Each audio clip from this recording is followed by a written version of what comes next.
Hi, friends. It's Mrs. Van Doren, and here is Lovey. I'm going to read chapter 25 of Hank Zipzer, The Life of Me. When we left off, Zoe is angry with Hank, and his friends are angry, and they are all saying that he's making it up, that he saw Nick McKelty um, bullying his friend Frankie. So he's kind of in a pickle, and nobody's believing him right now. So let's see what happens on chapter 25. I tried calling Zoe the minute I got home. I tried calling Zoe the minute I got home, but her mom said she wasn't feeling well and couldn't come to the phone. I tried calling her the next day when I got home, but I just got their voicemail. It was her voice saying, "Leave your name, message, and favorite song after the beep." "Name, Hank Improvement Zipzer," I said. "Message, I'd like to talk to Zoe. Favorite song, Wheels on the Bus." I hoped she'd be impressed by my cute message and call me back, but she didn't call back. I waited for her in our booth at McKelty's Rollin' Ball on Thursday after school. She didn't show up, but Nick the Tick did, with Joelle, the phone fanatic, Atkins, by his side.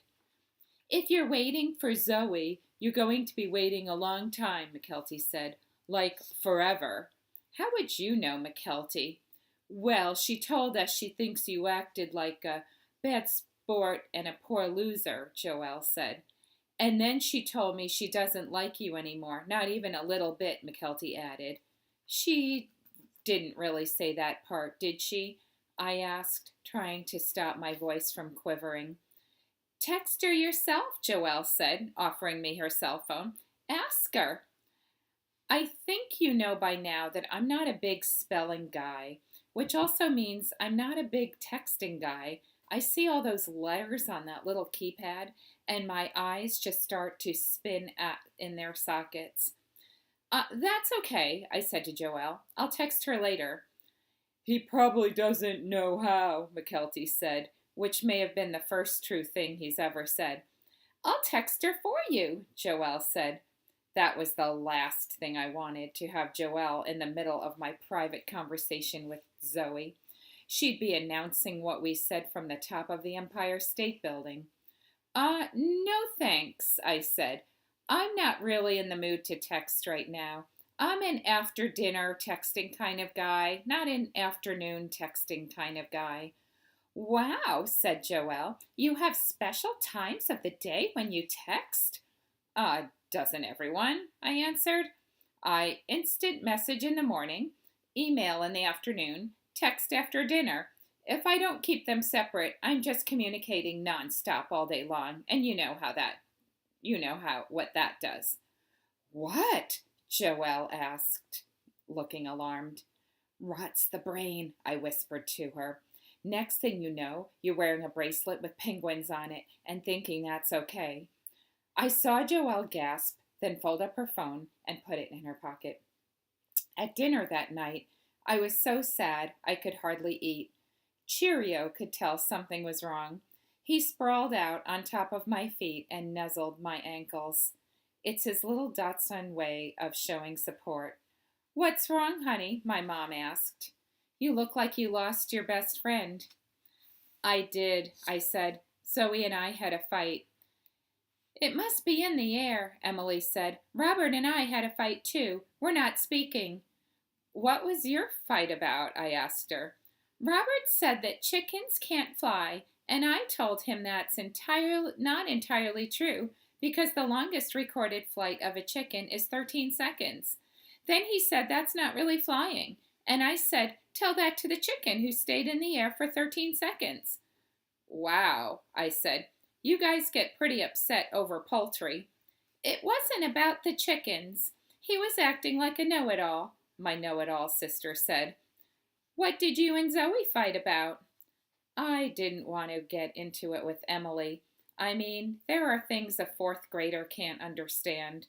They're still fighting about flying chickens and stuff, not like us fifth graders who fight about real human type things. "We fought about ducks," I said. "I said that a duck's quack doesn't echo, and she said it does." "Well, she's right," my dad piped up. putting his glasses on top of his head and taking a break from our beet and mushroom casserole. Many people believe that a duck's quack does not echo. In reality, the quack has a particular sound quality that makes it difficult to hear the echo, but it actually does echo. Wow, Dad, that's really interesting. All knowledge is interesting, Hank. That's what I keep trying to tell you. You should call Zoe and apologize. Like the way I should apologize to you for not telling the truth, I thought to myself. Ever since Frankie, hello, ever since Frankie had that talk with me, I had tried to find the right moment to tell my dad the truth about reading Jim. But trust me, that is not an easy thing to do, and I was still working on getting up the courage. Fortunately, the doorbell rang, taking my mind off everything. I got up to answer it. It was Robert, standing at the door, holding a bunch of half-wilted flowers. "It's Robert," I called out. "Should I let him in?"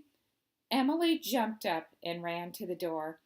"I came to apologize," Robert said, handing Emily the bunch of flowers. "I wasn't being a good listener. You know, a great deal about a chicken flight, and I respect that about you." "Oh, Robert," Emily sighed. "Here, you better take these fast," Robert said, offering Emily the flowers. "The pollen makes my allergies flare up. I can feel my nose starting to drip already." Robert sneezed a big wet sneeze. Any normal person would have slammed the door in his face. Oh, but not our Emily. She opened the door wider, grabbed the flowers, and smiled a dopey little smile. "Do you want to come in?" she asked Robert. "I have some reptile drawings we can color, and a new box of fruit-scented markers." "Sounds like fun," Robert said. I watched them skip off to the kitchen table, take the caps off Emily's new markers, and start sniffing them. Boy, oh boy, did I ever wish Zoe and I were back in the 4th grade, when a couple of pineapple and grape-scented markers and some reptile drawings could solve everything. And that, my friends, is the end of chapter 25.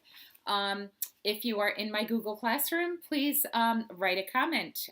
What do you think Hank should do about Zoe? So she's still angry, and he's tried calling, and she's not answering his calls. So what would you guys do? So go ahead and write that comment. Have a great rest of your day, and yeah, so see you later.